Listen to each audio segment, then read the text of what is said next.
Fear is only evident when I'm calibrated in opposition to my desire. Fear exists when I calibrate in opposition to desire. And so is it necessary?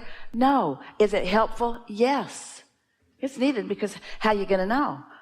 If you don't know about emotions, how are you going to know that this feels good if this doesn't feel bad? Isn't everything relative? Isn't there a relationship thing that's going on? Isn't that at the basics of physics as you know them to be? Isn't that necessary to calibrate anything? It doesn't have to get to fear. It could be frustration. But if you're frustrated and you don't calibrate, don't worry, it'll get bigger. Now you're mad, you're angry. If you don't calibrate, don't worry, it'll get bigger until you're in actual despondent despair. You can get more and more and more and more and more pinched off from who you really are. This is something that we have just begun saying since we're talking about calibration, and so many of you are resonating to what calibrating really is. When you feel negative emotion, you are in the act of calibrating to something you do not want.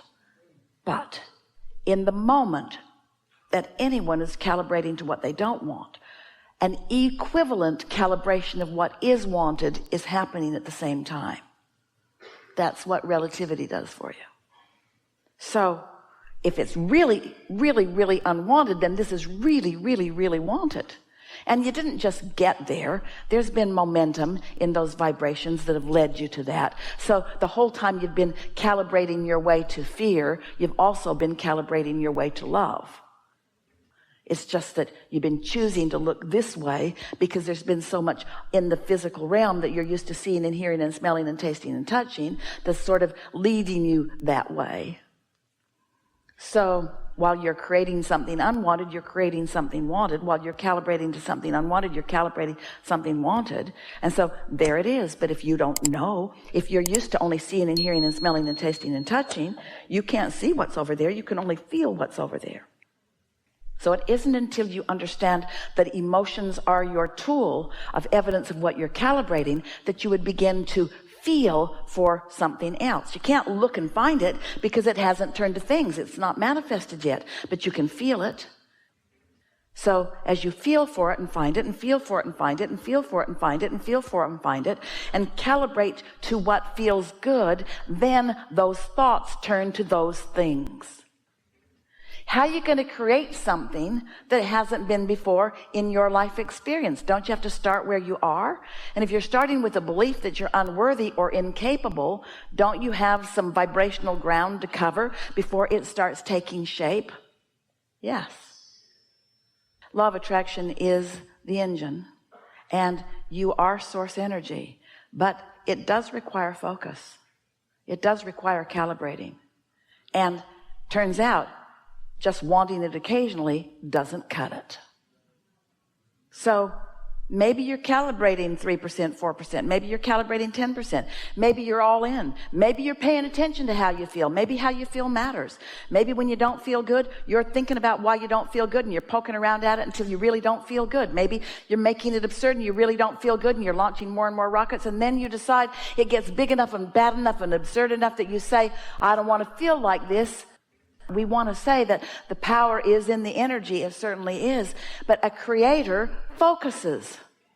And so what we would like to say is we don't want you to manipulate through words and actions, and by trying to get other people to behave in different ways, and by trying to think what's their real ulterior motive and what were they getting at and why did this turn out that way. In other words, stop manipulating and start calibrating.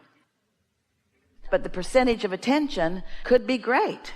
A lot less action, a lot more calibrating, a lot more thinking, a lot more feeling, a lot less speaking, and a lot less doing, and a lot less managing, and a lot less controlling, and a lot less trying to get other people to be different than they are so that you can feel better.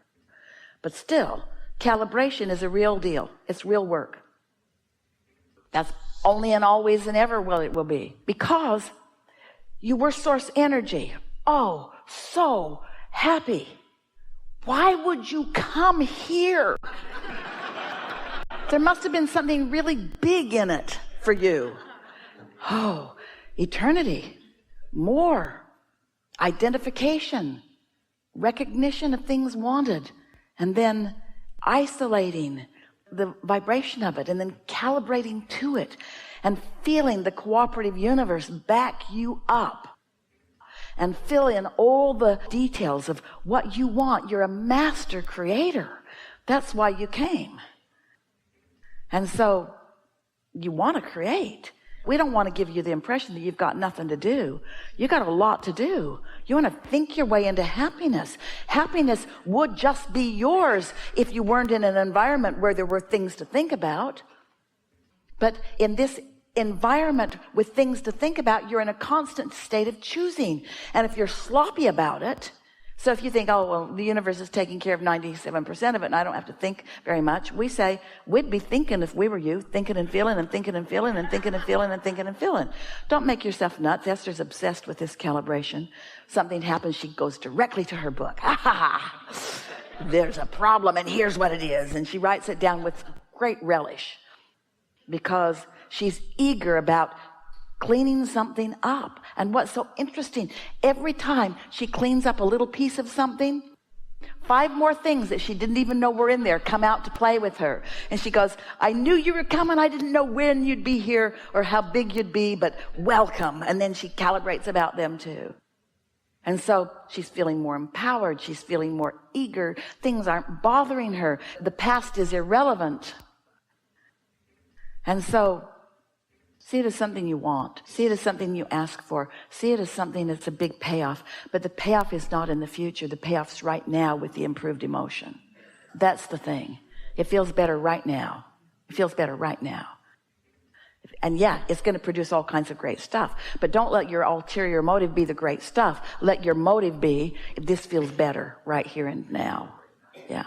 Because when you think about it, let's go back to this conversation that we had earlier about it's attraction, attraction, attraction. So your inner being exists in a state of being as an attractor. And the law of attraction is responding to your inner being. And your inner being is sure and kind and love and smart and whole and full and eager. Your inner being is liquid love. Your inner being is infinite intelligence. Your inner being is expanded consciousness. Your inner being is a big deal. Your inner being is joyful beyond human description. So there's your inner being. Who is you? Who is you? Radiating all this becoming, and not the becoming that you might be identifying before you got here and messed it up. No.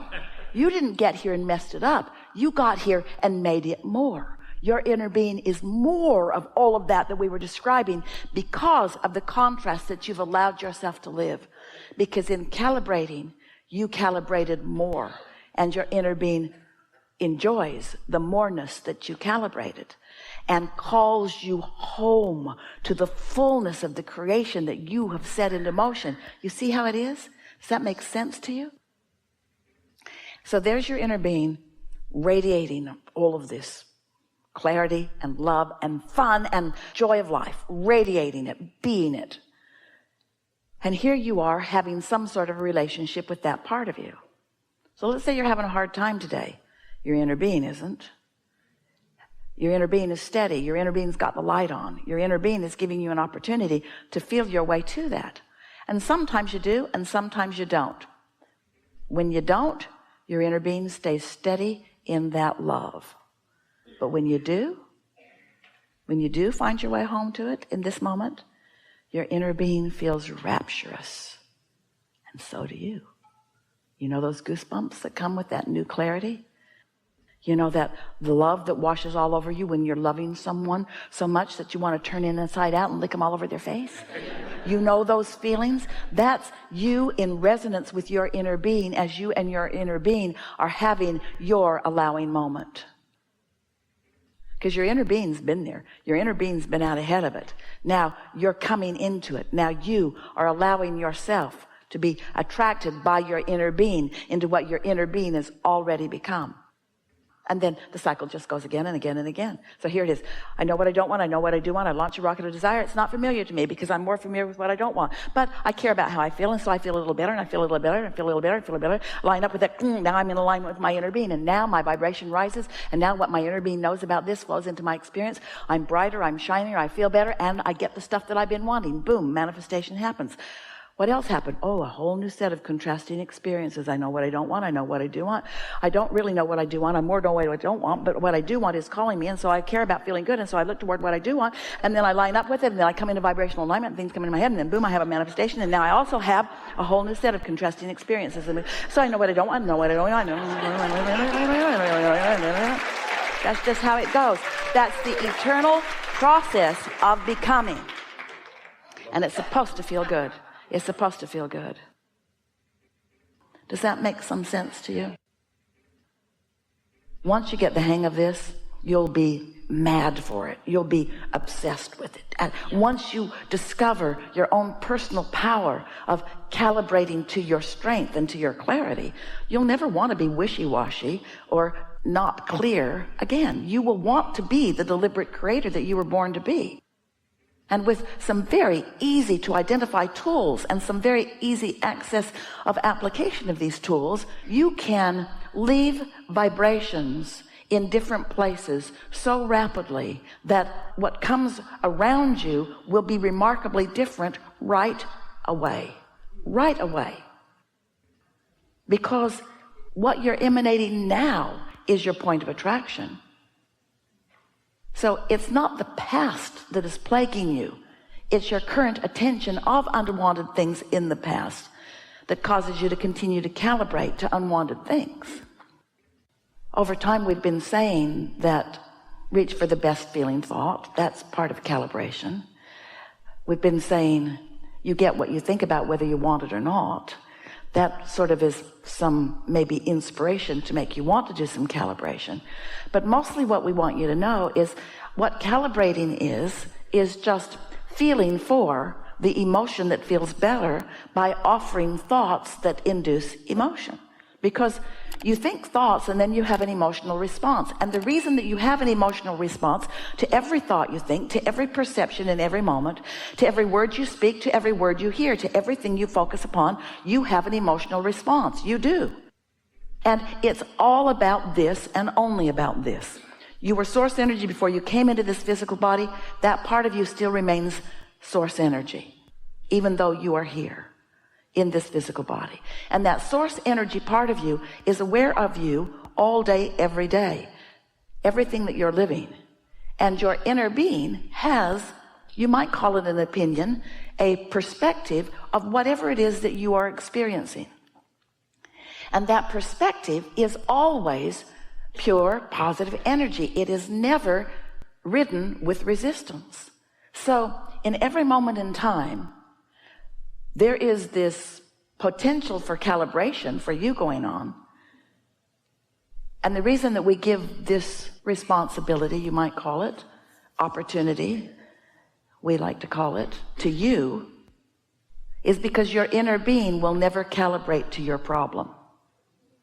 When you find some reason to feel that way, what you're actually feeling is a separation. That's really too strong a word, because you're never going to be cut loose from your inner being. Sometimes when you feel real bad, you might wish you could get cut loose, because the reason you feel so bad is because your inner being feels so good. Really, Abraham, this is the time to tell me that? The reason you feel so bad is because you have become something so different than what you are calibrating to right now, that there's a tug of war going on inside of you.